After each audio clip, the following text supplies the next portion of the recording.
জামাত ইসলামকে নিষিদ্ধ করা হলো, আল্লাহর কি নীলা খেলা একটা মাস হয় নাই আল্লাহ শেখ হাসিনাকে নিষিদ্ধ করে দিল, ঠিক না?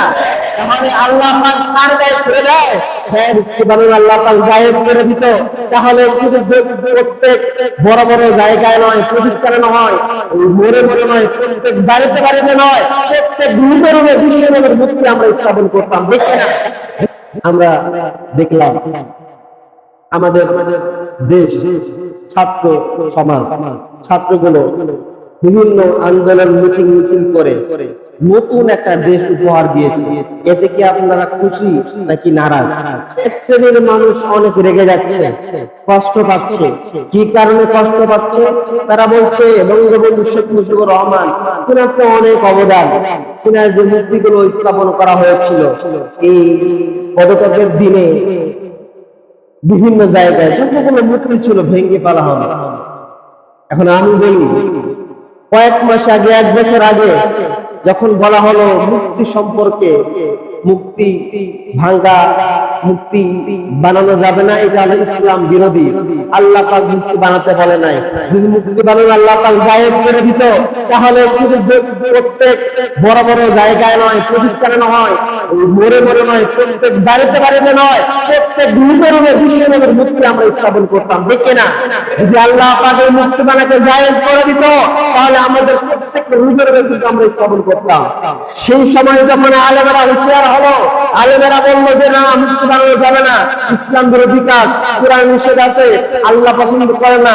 সেই সময় যখন বঙ্গবন্ধুর নামে বলা হলো বঙ্গবন্ধু কেন, যতই বন্ধু হোক আমরা স্থাপন করতে দিব না, সেই সময় সরকার কি করলো? আলেমদের এই কথা বলার কারণে বিনা অপরাধে তাদের জেলে ধরে রাখা হলো, বন্দী করে রাখা হলো, নির্যাতন করা হলো, নিপীড়ন করা হলো। একটাই অপরাধ, মুক্তির বিরুদ্ধে কথা বলেছে, এটার জন্য জেল জুড়ে বানা দিল। আল্লাহর নীলা খেলা দেখেন, কয়েকদিন, এক বছরের ব্যবধানে সেই মুক্তি আল্লাহ পাকে নীলা খেলায় রাতারাতি ভেঙে দেওয়া হলো কি হলো না? এক বছর হয় নাই। জামাত ইসলাম নাম শুনছেন? একটা সংগঠন, ইসলামিক সংগঠন, জামাত ইসলামকে নিষিদ্ধ করা হলো, জানেন না?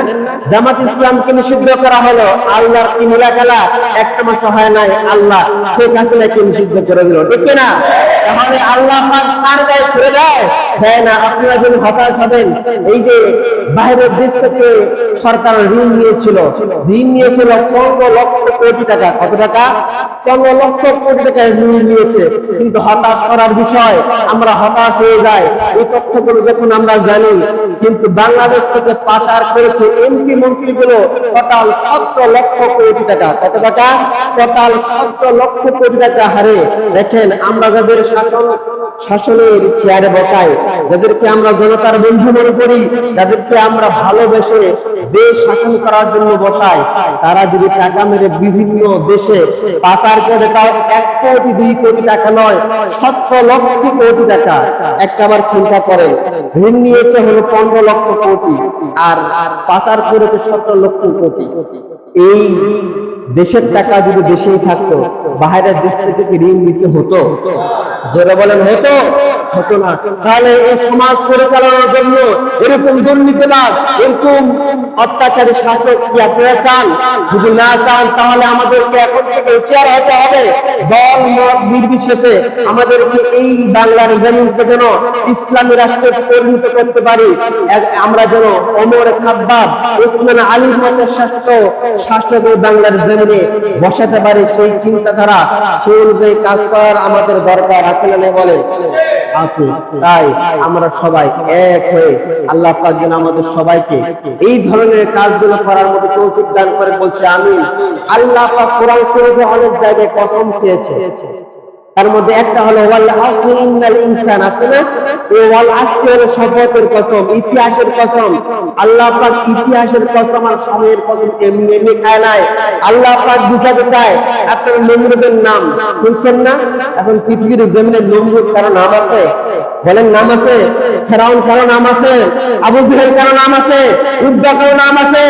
আগামীর দিনে ভবিষ্যতেও শেখ হাসিনা নামে কোনো মানুষ নামই রাখবে না, ঠিক কিনা? ঠিক কিনা বলেন? সেজন্য আমরা আল্লাহর কাছে দোয়া করব, আল্লাহ আল্লাহ আপনি আমাদের সবাইকে আপনার বন্ধু হওয়ার মতো তৌফিক দান করুন। আমাদের সবাইকে এই বাংলার জমিনকে একটা সোনালী রাস্তায় পরিণত করার মতো তৌফিক দান করে বলছি আমিন। ওয়া মা আলাইনা ইল্লাল বালাগ। আসসালামু আলাইকুম ওয়া রাহমাতুল্লাহ।